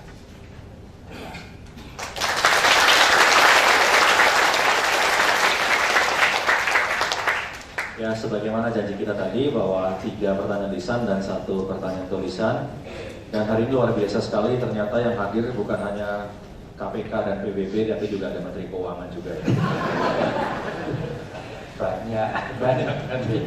Ya, jadi Menteri Keuangan, KPK dan juga PBB. Baik, ini luar biasa sekali.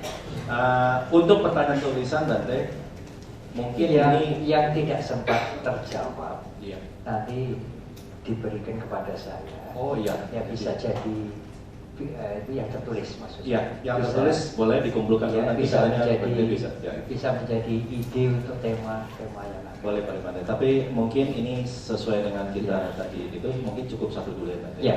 Saya mohon maaf terlebih dahulu hanya 1 yang kita ini. Memang ini tidak langsung dengan sesuai dengan tema kita, Pak. Tidak apa-apa, langsung tolong di sini. Sudah semua ya. Sama yang tadi teman saya tadi. Oke. Untuk bahan tema yang akan datang itu berarti tahun depan. Betul. Tepuk tangan sekali lagi buat Bante, semua orang aja. Ya, yang tadi sudah tulisan-tulisan atau apa, yang tadi saya sempat mohon maaf untuk diambil kembali, bisa dikumpulkan lagi. Katanya Bante bisa untuk jadi bahan diskusi kita dan panjangan dharma kita untuk berikutnya Bante ya. Baik, untuk pertanyaan ini yang tulisan, meskipun tidak secara langsung sesuai dengan tema kita pada malam hari, namun ini mungkin bisa menjadi bahan renungan buat kita semua, karena kita yakin kebijaksanaan Bante akan memberikan solusi yang terbaik untuk perihal apa yang ditanyakan oleh ini, karena mungkin saja bisa menjadi masalah kita semua juga.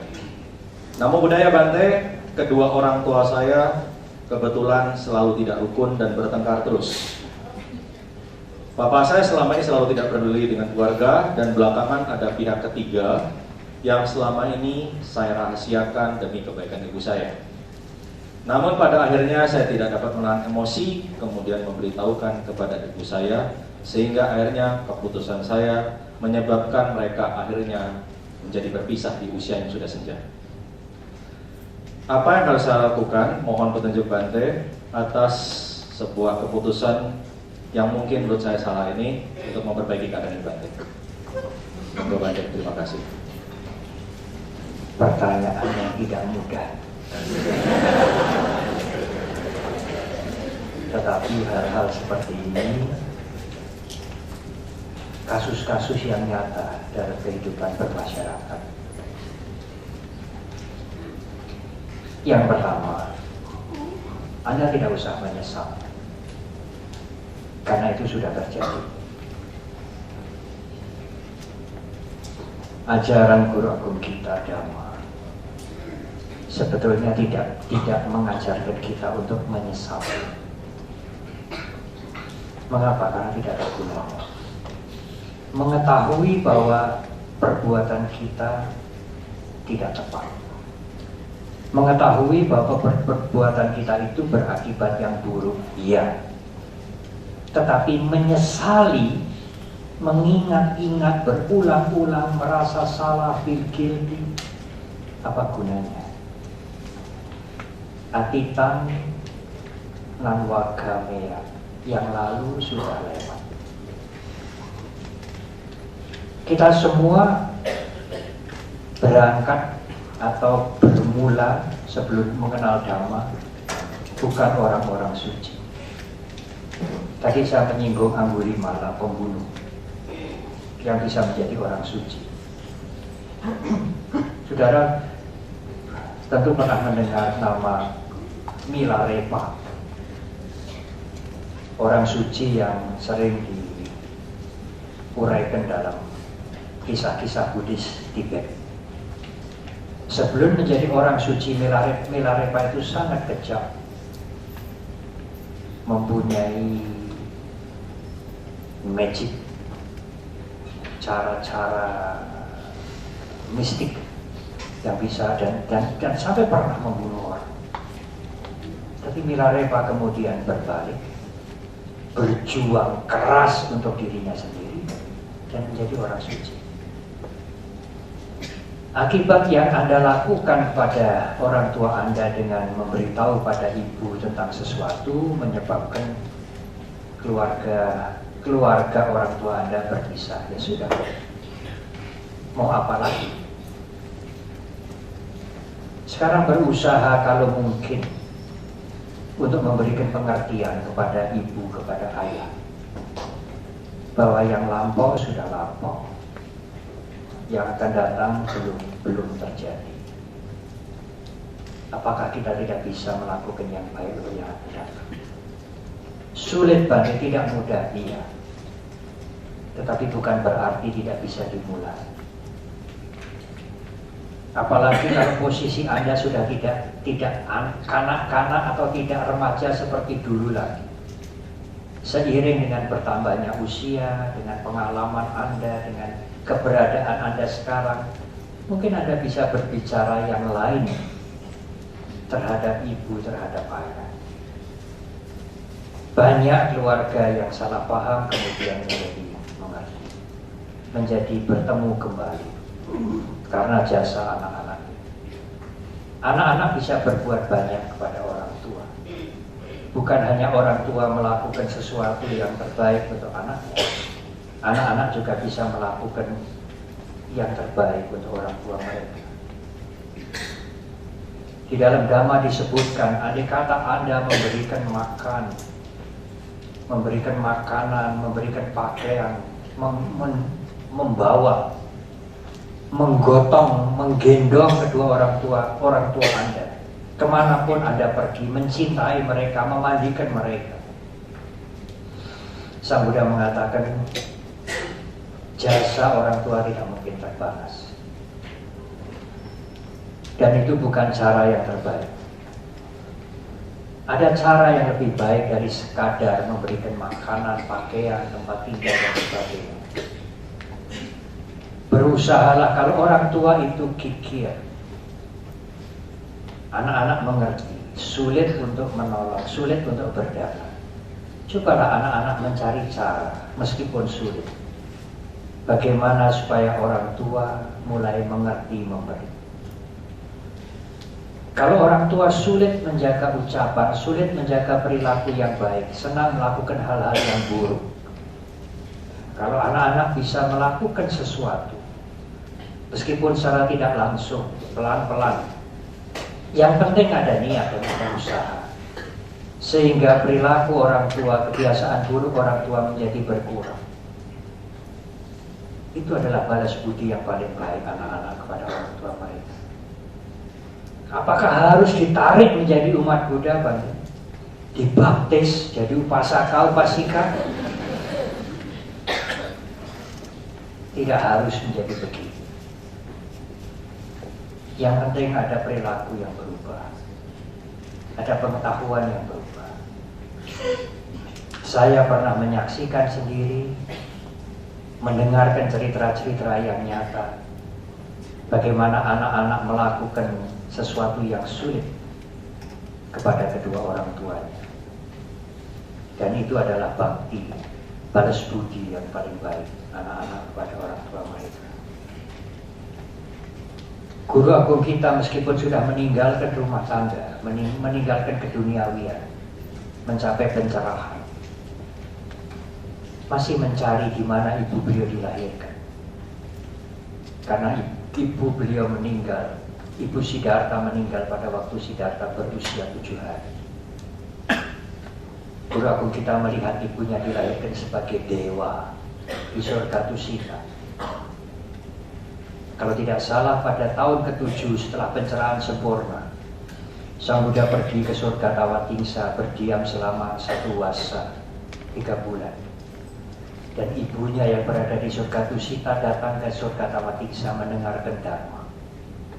Ibunya mencapai kesucian tingkat pertama, Sotapanna. Itu balas budi guru agung kita kepada ibunya, meskipun ibunya sudah meninggal dulu, meskipun beliau sudah mencapai kebuddhaan, meninggalkan keduniawian, apalagi kita. Pada waktu ayahnya sedang sakit keras, Raja Sudodana, Sang Buddha datang memberikan damar di pembaringan ayahnya. Ayahnya mencapai kesucian. Saya tidak ingat, mungkin anak Gami, lebih tinggi dari Ratu Maya. Dan ayahnya meninggal dunia sebagai orang suci, meskipun bukan sebagai biku. Dan guru agung kita yang menyalakan sendiri api kremasi ayahnya, meskipun guru agung kita sudah meninggalkan keduniawian dan mencapai kebuddhaan. Tetapi Bante, apakah memberikan kesejahteraan, apakah mempersembahkan makanan, pakaian, tempat tinggal kepada orang tua itu tidak baik, tidak boleh? Oh, sangat baik. Tetapi jangan hanya melakukan itu saja. Ada hal lain yang lebih berharga yang bisa kita berikan kepada orang tua kita. Ada cerita Arahat Sariputra suatu hari didatangi ibunya. Ibunya bukan dari kehidupan yang sekarang itu, tapi ibunya dari 5 kehidupan yang lampau, menjadi setan yang kelaparan. Bante Sariputra tidak bisa melihat, Bante Moggallana yang bisa melihat bahwa ibu Bante Sariputra datang minta tolong anaknya.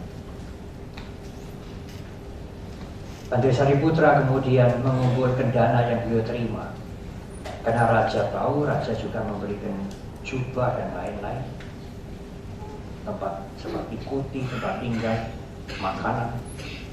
Kemudian Bante Sariputra mengundang Sang Buddha dengan ratusan para biku, dan Bante Sariputra berdana. Beliau adalah seorang biku dan sudah mencapai arahat. Beliau masih berdana kepada Sang Buddha, kepada Sangha. Dan kebajikan itu disaksikan oleh ibunya. Kasarnya kata, kalimat yang sering kita gunakan, melimpahkan jasa itu kepada ibunya. Itu kalimat sehari-hari. Yang benar adalah ibunya melihat anaknya berbuat baik kepada Sangha atas nama dia, untuk dia. Dan ibunya mudita. Oh, saya senang sekali, saya senang sekali. Anak saya melakukan kebajikan untuk saya. Sadu, sadu, sadu. Lenyaplah ibu. Ibu Bante Sariputra yang menderita sebagai setan yang kelaparan gentayangan itu lenyap. Sadu, sadu, sadu. Saya gembira melihat anak saya berbuat baik. Lenyap. Dan dilahirkan menjadi dewa.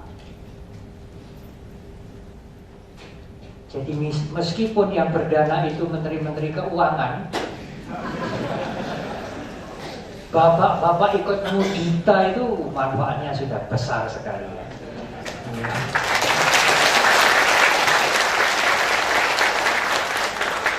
Ibu, istriku, menteri keuangan, berdanalah yang banyak sekali.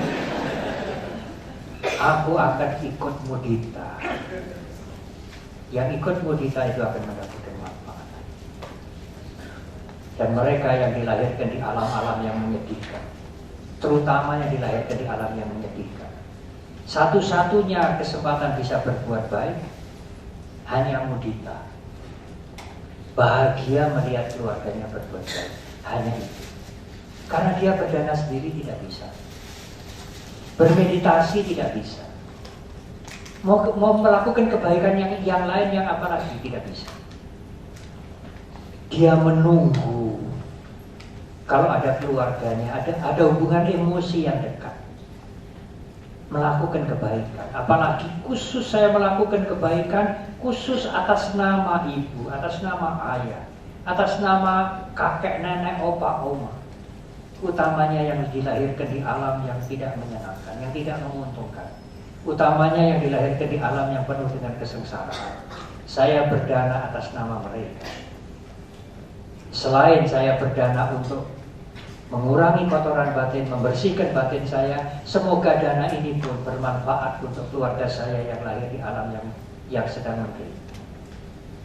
Dengan pikiran yang kuat, maka keluarga-keluarga itu akan melihat Anda melakukan kebaikan atas nama mereka. Mereka sangat bergembira.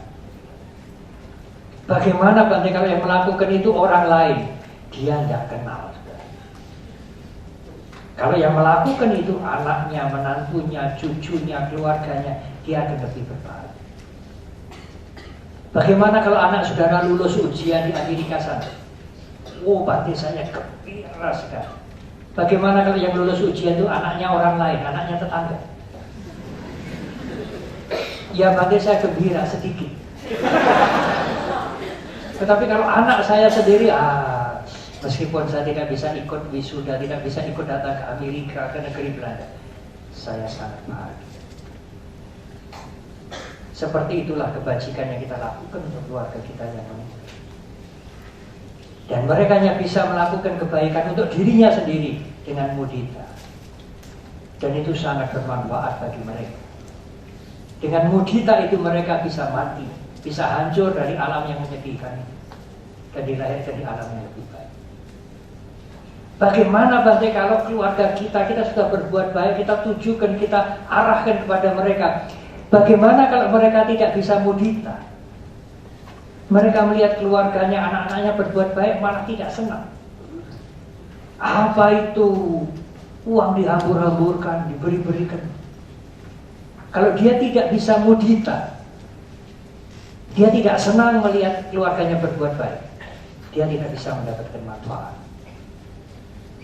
Jadi sebetulnya bukan melimpahkan kebaikan ini dipindahkan ke orang lain. Saya yang berbuat baik, semoga keluarga yang meninggal, yang menderita, yang memetik manfaatnya. Tidak demikian. Kita melakukan kebaikan, memberikan kondisi.